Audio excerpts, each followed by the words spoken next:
നമ്മുടെ DRDO, defence research and development organisation വലിയൊരു നേട്ടം കൈവരിച്ചിരിക്കുന്ന അഭിമാന മുഹൂർത്തമാണിത്.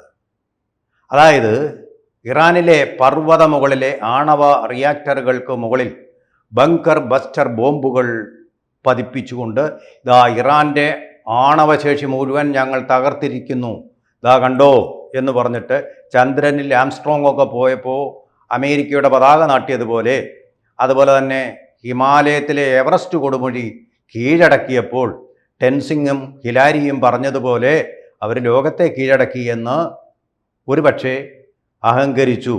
ആ പർവ്വത മുകളിൽ 200 മീറ്റർ താഴേക്ക് പോയിട്ട് അവിടെ ഉണ്ടായിരുന്ന ബോംബുകളെ തകർക്കാൻ അമേരിക്കയ്ക്കല്ലാതെ ലോകത്തിലെ മറ്റൊരു രാഷ്ട്രത്തിനും കഴിയില്ല. It is our victory, it can be done by the US only എന്നാണ് ഡൊണാൾഡ് ട്രംപ് അന്ന് പർവ്വത മുകളിൽ കയറിയിരുന്ന് പറയുന്ന പോലെ ഗിരിപ്രഭാഷണം നടത്തിയത്.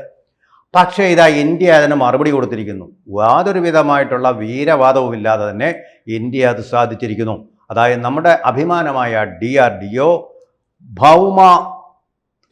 ഭൗമി എന്ന് പറയുന്ന പുതിയ തരത്തിലുള്ള ഒരു മിസൈൽ കണ്ടുപിടിച്ചിരിക്കുന്നു.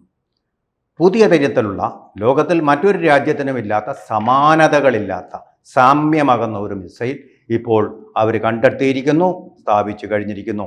അതിൻ്റെ ശരിയായിട്ടുള്ള പേര് സുഖോയ് 30 MK1 എന്ന് പറയുന്ന വിമാനത്തിൽ ഘടിപ്പിക്കാൻ പറ്റുന്ന ഈ ആയുധത്തിൻ്റെ ശരിയായിട്ടുള്ള പേര് ഭൗമി എന്നാണ്. ഭൗമി എന്ന് പറയുന്നത് ഭൂമിയുമായിട്ട് ബന്ധപ്പെട്ടതാണെന്ന് നമുക്കറിയാം.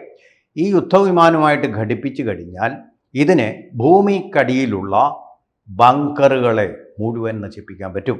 പർവ്വത മുകളിലായാലും തീരപ്രദേശത്തായാലും അല്ലെങ്കിൽ എവിടെയായാലും, മണ്ണിൽ എവിടെയാണെങ്കിലും ആ ബങ്കറുകളെ നശിപ്പിക്കാൻ കഴിയും. ഇതിൻ്റെ ഒരു പ്രാധാന്യം എന്ന് പറഞ്ഞാൽ ഈ ബങ്കറുകളിലും മറ്റുമാണ് ഭീകരവാദികൾ എപ്പോഴും ഒളിച്ചിരിക്കാറുള്ളത്. ഹിമാലയ പർവ്വതത്തിൻ്റെ താഴ്വരയിലുള്ള ധാരാളം ഇത്തരം ഉൾപ്രദേശങ്ങളിൽ, ഗുഹകളെന്നാണ് പറയുന്നത്, ഒക്കെയായിട്ട് ധാരാളം ഭീകര പ്രവർത്തനങ്ങൾ നടക്കുന്നുണ്ട്, ഭീകര പരിശീലനങ്ങൾ നടക്കുന്നുണ്ട്. അവരെ ഓരോന്നായിട്ട് ഇന്ത്യയുടെ ധീരരായ പോരാളികൾ, പട്ടാളക്കാർ നശിപ്പിച്ചുകൊണ്ടിരിക്കുകയാണ്. ഏറ്റവും ഒടുവിൽ പഹൽഗാം ഭീകരന്മാരും ഇങ്ങനെ ഒരു പ്രദേശത്താണ് കൂടിയിരുന്നു കൊണ്ട് ഒളിച്ചിരുന്ന് രക്ഷപ്പെടാൻ ശ്രമിച്ചത്. അവരെയും നമ്മൾ തകർത്തു. പക്ഷേ ഈ ഭൗമി എന്ന് പറയുന്ന ഈ ഒരു മിസൈൽ നമുക്കുണ്ടെങ്കിൽ ആ കാര്യങ്ങൾ വളരെ ദൂരെ നിന്ന് തന്നെ സാധിക്കാം എന്നുള്ളതാണ്. നമ്മൾ അടുത്തുപോയി ഒരു ഏറ്റുമുട്ടലിലൂടെ നമ്മളുടെ ജവാന്മാരുടെ ജീവന് ഏതെങ്കിലും തരത്തിലുള്ള ഒരു ഭീഷണി ഉണ്ടാക്കേണ്ട ആവശ്യമില്ല. മറിച്ച് വളരെ ദൂരെ ഞാൻ ഈ പറഞ്ഞ സുഖോയ് 30 MK1 എന്ന വിമാനത്തോട് ഇത് ഘടിപ്പിച്ചു കഴിഞ്ഞാൽ, സുഖോയ് എന്ന് പറഞ്ഞാൽ നമ്മുടെ ഏറ്റവും പുതിയ അധുനാധുനമായിട്ടുള്ള ഒരു യുദ്ധവിമാനമാണ്. ആ വിമാനത്തിൽ ഇരുന്നുകൊണ്ടിലേക്ക് ഇത് ഘടിപ്പിച്ചു കഴിഞ്ഞാൽ അത് അതിൻ്റെ വർക്ക് ചെയ്തോളും. ഇതിൻ്റെ ഒരു പ്രത്യേകത എന്ന് പറഞ്ഞു കഴിഞ്ഞാൽ ഡു ആൻഡ് ഫോർഗെറ്റ് എന്നുള്ളതാണ്. ഫയർ ആൻഡ് ഫോർഗെറ്റ് എന്നാണ് മിലിറ്ററി ഭാഷയിൽ ഇതിന് പറയുന്നത്. അതായത് ജസ്റ്റ് ഫയർ ചെയ്യുന്നു എന്ന് പറഞ്ഞാൽ നമ്മൾ തൊടുത്തു വിടുന്നു എന്ന് അർത്ഥമേ ഉള്ളൂ, അല്ല തീ കത്തിച്ചു വിടുകയല്ല. ഫയർ എന്നാണ് അതിന് പറയുന്നത്. അത് തീയോടുകൂടി പോവും, അതിൻ്റെ ലക്ഷ്യസ്ഥാനത്തെത്തും, ലക്ഷ്യവേദിയായ അത് അവിടെയുള്ളതെല്ലാം നശിപ്പിക്കും. പിന്നെ എന്താണ് ചെയ്യേണ്ടതെന്ന് അത് തീരുമാനിക്കും. അങ്ങനെ അതൊരു തീരുമാനിക്കാൻ ഒരു കഴിവ് വേണമെങ്കിൽ അത് അതിൻ്റെ അർത്ഥം it is AI controlled, artificial intelligence വഴി കൺട്രോൾ ചെയ്യപ്പെടുന്ന ഒന്നാണ്. അങ്ങനെ ബാക്കി കാര്യങ്ങളെല്ലാം അത് അങ്ങ് തീർത്തു കൊള്ളും എന്ന് പറഞ്ഞാൽ അവസാനത്തെ ആ ഭീകരനെയോ അല്ലെങ്കിൽ ഒളിച്ചിരിക്കുന്നവനെയോ തീർക്കുന്നവരെ അതിൻ്റെ കർത്തവ്യം നിരന്തരം തുടരും. അവിടെ നമ്മുടെ ഒരു പൈലറ്റിൻ്റെയും നമ്മുടെ ഒരു സൈനികൻ്റെയും ആവശ്യമില്ലെന്നർത്ഥം. അതെല്ലാം തീർത്തിട്ട് അത് പിന്നെ തിരിച്ചു വരില്ല. അവിടെ തന്നെ അതിൻ്റെ ദൗത്യം അവസാനിപ്പിച്ച് അവിടെ അങ്ങ് തീരുകയാണത് ആ മിസൈൽ. അത്തരം ഒരു മിസൈലാണ് ഇപ്പോൾ വികസിപ്പിച്ചിരിക്കുന്നത്. ഇത്തരം ഒരെണ്ണം ആദ്യമായിട്ടാണ് ഇന്ത്യ വികസിപ്പിക്കുന്നത്. ഭൗമി എന്നാണ് അത് പേര്. ഈ ഭൗമിയെ നമ്മൾ പറഞ്ഞതുപോലെ തന്നെ സുഖോയ് 30 MK1 വിമാനവുമായിട്ടാണ് സംയോജിപ്പിക്കുന്നത്. യുദ്ധവിമാനത്തിൽ നിന്ന് മുന്നണി പോരാളികൾ ആയിട്ടുള്ള ഒന്നാണ് ഈ സുഖോയ് 30 MK1 എന്ന് പറയുന്ന വിമാനം. DRDO കമാൻഡ് സെൻറ്ററുകൾ പറയുന്നത് അനുസരിച്ച് ഇത് ഭൂഗർഭ ബങ്കറുകൾ നശിപ്പിച്ച് കളയും, നിശേഷം നശിപ്പിച്ച് കളയുമെന്നാണ് അവർ പറയുന്നത്. ലോങ് റേഞ്ച് സ്റ്റാൻഡ് ഓഫ് വിമാനം എന്നാണ് ടെക്നിക്കലായിട്ട് പറഞ്ഞു. ലോങ് റേഞ്ച് സ്റ്റാൻഡ് ഓഫ് വിമാനം എന്ന് പറഞ്ഞാൽ വളരെ ദൂരെ നിന്ന് അവിടെ നിർത്തിക്കൊണ്ട് മുന്നോട്ട് പോകാതെ, ബങ്കറിനടുത്തേക്ക് പോകാതെ തന്നെ കൃത്യം നിർവഹിക്കാൻ ശേഷിയുള്ള വിമാനം. 500 കിലോ മുതൽ 1000 കിലോ വരെ ഭാരമുള്ള സ്ഫോടക വസ്തുക്കൾ വഹിക്കാൻ ഇതിന് ശേഷിയുണ്ട് എന്ന് പറഞ്ഞാൽ നിസ്സാരമല്ലത്.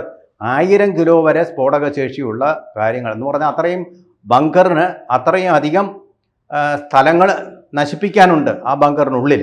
ഭീകരന്മാരെ ഒളിച്ചിടിക്കുന്നതും, ഭീകരന്മാർ തന്നെ നല്ലൊരു സംഖ്യ കാണും, അവരെല്ലാം നശിപ്പിക്കണമെങ്കിൽ ഇത്രയും കിലോ സ്ഫോടന വസ്തുക്കൾ ഉണ്ടെങ്കിൽ മാത്രമേ പറ്റൂ. ആ കൃത്യം തീർത്തിട്ടേ ഇത് വരികയുള്ളൂ എന്നുള്ളതാണ്. മിഷൻ കംപ്ലീറ്റ് ചെയ്തേ ഇത് വരികയുള്ളൂ എന്നാണ്. നമ്മളിപ്പോൾ നോക്കൂ, ബങ്കർ ബസ്റ്റർ കൊണ്ട് പർവ്വതമുകളിലെ ആണവ റിയാക്ടറുകളെ നശിപ്പിച്ചു എന്ന് പറഞ്ഞതിന് ശേഷമാണ് എല്ലാം തീർന്നു കഴിഞ്ഞു. നമ്മൾ വിചാരിച്ച ഇറാൻ്റെ എല്ലാ ആണവശേഷിയും തീർന്നു. പക്ഷേ ആണവശേഷി ഇനിയും ബാക്കിയുണ്ട്, പലയിടങ്ങളിലും രഹസ്യമായിട്ട് അവരെ സൂക്ഷിച്ചിട്ടുണ്ട് എന്നുള്ള ഒരു ഇൻ്റലിജൻസ് റിപ്പോർട്ടിനെ തുടർന്ന് ആണ് അമേരിക്കൻ ഭരണകൂടവും ഇസ്രായേൽ ഭരണകൂടവും ചേർന്ന് സംയുക്തമായിട്ട് വീണ്ടും ആക്രമണം നടത്തേണ്ടി വന്നത്. എന്ന് പറഞ്ഞാൽ ബങ്കർ ബസ്റ്റർ ആക്രമണം വിജയകരമായിരുന്നില്ല എന്നാണ് അർത്ഥം. അമേരിക്ക വീരവാദം പറയുന്നത് പോലെ ഒരു വിജയമായിരുന്നില്ല അതെന്നാണ് അർത്ഥം. അതുപോലെ തന്നെ ഇതിൻ്റെ ഇപ്പോൾ നമ്മൾ വിമാന പതിപ്പാണ് നമ്മൾ നിർമ്മിച്ചിട്ടുള്ളത്. ഇതിൻ്റെ നാവിക പതിപ്പും കൂടി ഇനി വരാൻ പോവുകയാണ്. കാരണം വിമാനത്തിൻ്റെ ആവശ്യമില്ലാതെ കപ്പലിൽ നിന്ന് തന്നെ തൊടുക്കാവുന്ന തരത്തിലുള്ളത് നമ്മളിനി കൊണ്ടുവരാൻ പോവുകയാണ്. ഏത് ബങ്കറിൽ ഒളിച്ചിരിക്കുന്നവരെയും തെരഞ്ഞുപിടിച്ച് കണ്ടുപിടിച്ച് അതിൻ്റെ ലൊക്കേഷൻ കണ്ടുപിടിച്ച് നശിപ്പിക്കാൻ കഴിവുള്ള ഒന്നായിട്ടാണ് ഇത്. നമ്മൾ ഏറ്റവും പുതിയ പതിപ്പാണ് ഈ വന്നിരിക്കുന്നത്. എന്ന് പറഞ്ഞാൽ ഇതിനൊരു ഗൈഡൻസ് വേണം. നമ്മൾ അതിനെ ഗൈഡൻസ് ചെയ്യാനൊരു GPS സിസ്റ്റം, ആ GPS സിസ്റ്റം ഇതിലുണ്ട്. അതുപോലെ തന്നെ ഇതുകൂടാതെ മറ്റൊരു നാവിഗേഷൻ സിസ്റ്റം ഉണ്ട്. അതിൻ്റെ പേര് ഇൻസേർഷ്യൽ എന്നാണ് പറയുന്നത്. അത് ഇന്ത്യയുടെ മാത്രമായിട്ടുള്ള ഒന്നാണ് ഇൻസേർഷ്യൽ എന്ന് പറയുന്നത്. ആ ഇൻസേർഷ്യലും കൂടി ഇതിലുണ്ട്. GPS എന്ന് പറയുന്നത് വാസ്തവത്തിൽ അമേരിക്കയുടെ ഒരു നേവിഗേഷൻ സിസ്റ്റമാണ്. അത് ഈ ഇൻസേർഷ്യൽ എന്ന് പറയുന്നത് ഇന്ത്യയുടേതാണ്, അതാ ഇൻ വരുന്നത്. അതുകൊണ്ട് അങ്ങനെയുള്ള ഒരു നേവിഗേഷൻ ആയതുകൊണ്ട് അതിനൊരു എക്സ്ക്ലൂസിവിറ്റി ഉണ്ട്. കാരണം മറ്റ് പല രാഷ്ട്രങ്ങൾക്കും ഈ നേവിഗേഷൻ കണ്ടുപിടിക്കാൻ പറ്റത്തില്ല, എങ്ങോട്ടാണ് ഇത് പോകുന്നതെന്ന് കണ്ടുപിടിക്കാൻ പറ്റില്ല. അത്തരത്തിലൊന്നാണ് ഡെവലപ്പ് ചെയ്തിരിക്കുന്നത്. ഇത്തരം ടെക്നോളജി ചൈനയ്ക്കുമുണ്ട്. ചൈനയുടെ സ്വന്തമായിട്ടുള്ള നേവിഗേഷൻ സിസ്റ്റം വഴി അവർ കപ്പലുകളും മിസൈലുകളും ഒക്കെ അയക്കാറുണ്ട്. അപ്പോൾ അത് ട്രാക്ക് ചെയ്യുക എന്ന് പറയുന്നത് വളരെ പ്രയാസമുള്ള കാര്യമായിരിക്കും. ഇത് നേരത്തെ പറഞ്ഞ പോലെ ഫയർ ആൻഡ് ഫോർഗെറ്റ്. ഇത് നമ്മൾ ഫയർ ചെയ്ത് കഴിഞ്ഞാൽ പിന്നെ പൈലറ്റിന് കൈയും കെട്ടി അവിടെ ഇരുന്ന് വേണമെങ്കിൽ ഉറങ്ങാം. കാരണം അവൻ്റെ കൃത്യം അവൻ നിർവഹിച്ചു കൊള്ളും. പൈലറ്റിന് അതിനകത്ത് ഇടപെടേണ്ട കാര്യമേ ഇല്ലാതെ വരുന്നു. അപ്പോൾ ഏറ്റവും പ്രിസിഷനോടുകൂടി ആ കൃത്യം അവൻ നിർവഹിക്കും. അതിനെക്കുറിച്ച് നമ്മൾ അന്വേഷിക്കേണ്ട. മനുഷ്യൻ ചെയ്യുന്നതിനേക്കാൾ കൃത്യമായിട്ട് ഈ ആർട്ടിഫിഷ്യൽ ഇൻ്റലിജൻസ് കൺട്രോൾഡ് ആയിട്ടുള്ള ഈ സിസ്റ്റം അതിൻ്റെ പണി നിറവേറ്റും. വിമാനത്തിൽ നിന്ന് യാതൊരു ഡയറക്ഷനും വേണ്ട. നമ്മളിപ്പോൾ വിമാനങ്ങളൊക്കെ പോകുമ്പോൾ അതിൻ്റെ ഗ്രൗണ്ട് സിസ്റ്റത്തിൽ നിന്ന് കമാൻഡുകൾ ലഭിക്കാറുണ്ട്. അതനുസരിച്ച് അതിന് പറക്കാൻ കഴിയും. അതിൻ്റെ ഒന്നും ആവശ്യമില്ല. ഇത് സ്വന്തം കമാൻഡിൽ സ്വന്തം ഇൻ്റലിജൻസിൽ കാര്യങ്ങൾ നിർവഹിച്ചു പോരും എന്നുള്ളതാണ്. അതുപോലെ തന്നെ വലിയ സോഫ്റ്റ്വെയർ മാറ്റങ്ങൾ ഇതിൽ അപ്ഡേറ്റ് ചെയ്തുകൊണ്ടിരിക്കുകയാണ്. ഈ സോഫ്റ്റ്വെയർ ആകുമ്പോൾ അത് എപ്പോൾ വേണമെങ്കിലും അപ്ഡേറ്റ് ചെയ്തുകൊണ്ടിരിക്കാം. ആ തരത്തിൽ ഇപ്പോഴും അത് അപ്ഡേറ്റ് ചെയ്തുകൊണ്ടിരിക്കുകയാണ്. കാരണം ഇതിൻ്റെ ഫോർമുല എന്ന് പറയുന്നത് വളരെ ഉയർന്ന ഭാരമുള്ള ഫോർമുലയാണ്. അപ്പോൾ ഇതിലും കൂടുതലായിട്ടുള്ള ഭാരമുള്ള ഫോർമുലകളെ വഹിക്കാനുള്ള ശേഷിയിലേക്ക് ഇതിൻ്റെ സോഫ്റ്റ്വെയർ ഇതിനെ അപ്ഡേറ്റ് ചെയ്തുകൊണ്ടിരിക്കുകയാണ്. അതുപോലെ തന്നെ ഇത് സുഖോയ് വിമാനത്തിൽ ഇത് ഘടിപ്പിക്കുക എന്ന് പറയുന്നത് വലിയൊരു സാങ്കേതിക വിദ്യയാണ്. അതും കുറച്ചുകൂടി അപ്ഡേറ്റ് ചെയ്യാനുള്ള ശ്രമങ്ങൾ നടത്തുകൊണ്ടിരിക്കുകയാണ്. അപ്പോൾ രണ്ട് തരത്തിലുള്ള ഈ അപ്ഡേഷനുകളാണിപ്പോൾ റിസർച്ച് ചെയ്തുകൊണ്ടിരിക്കുക. ഒന്ന് കപ്പൽ ഇത് ഘടിപ്പിക്കാനുള്ളത്, ഒന്ന് ഇതിനെ ഭാരം കൂട്ടിയിട്ട് ഇത് ഈ സുഖോയ് വിമാനത്തിൽ ഘടിപ്പിക്കാനുള്ള റിസർച്ചുകളുമാണ് നടത്തിക്കൊണ്ടിരിക്കുന്നത്. പക്ഷേ ഒരു കാര്യം വളരെ വ്യക്തമാണ്, ഇത് ഏറ്റവും അഡ്വാൻസ്ഡ് ആയിട്ടുള്ള ഒന്നാണ് ഇപ്പോൾ ഇന്ത്യ വികസിപ്പിച്ചിരിക്കുന്നത്. വീരവാദങ്ങളൊന്നും പറഞ്ഞില്ലെങ്കിലും ലോകത്തിലെ ഏത് ബങ്കറിൽ ഒളിച്ചിരുന്ന് ഭീകരപ്രവർത്തനം നടത്തുന്ന ആളെയും കടലിൽ കൂടെയോ ആകാശത്തിൽ കൂടിയോ ചെന്ന് നശിപ്പിക്കാനുള്ള ശക്തിയുള്ള രണ്ട് സംരംഭങ്ങളാണ്. തീർച്ചയായിട്ടും അതുകൊണ്ട് തന്നെ തൊട്ടയൽ രാജ്യമായ ഭീകരപ്രവർത്തനത്തിൻ്റെ ഒരു രാഷ്ട്രമായിട്ടുള്ള ഒരു തെമ്മാടി രാഷ്ട്രമായിട്ടുള്ള പാകിസ്ഥാന് ഇത് ഉറക്കമില്ലാത്ത രാത്രികൾ സമ്മാനിക്കുമെന്നുള്ളതിനും യാതൊരു വിധമായിട്ടുള്ള സംശയമില്ല. നമ്മളുടെ ഡിഫൻസ് നമ്മളുടെ കയ്യിലാണ്, മറ്റൊരു രാജ്യവും അത് ശ്രദ്ധിക്കില്ല.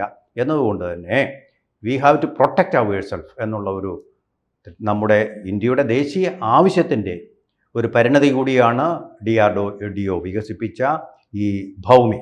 അപ്പോൾ ഭൗമിക്ക് തീർച്ചയായിട്ടും ഭീകരവാദ പ്രവർത്തനങ്ങളിൽ നിന്ന് ഇന്ത്യയെ ഒരു കവചം പോലെ രക്ഷിക്കാൻ കഴിയും എന്ന് നമുക്ക് പ്രതീക്ഷിക്കാം. കൂടുതൽ വാർത്തകളും വിശേഷങ്ങളും നിങ്ങളിലേക്ക് എത്താൻ ABC മലയാളം സബ്സ്ക്രൈബ് ചെയ്യുക, ബെൽ ബട്ടണും അമർത്തുക.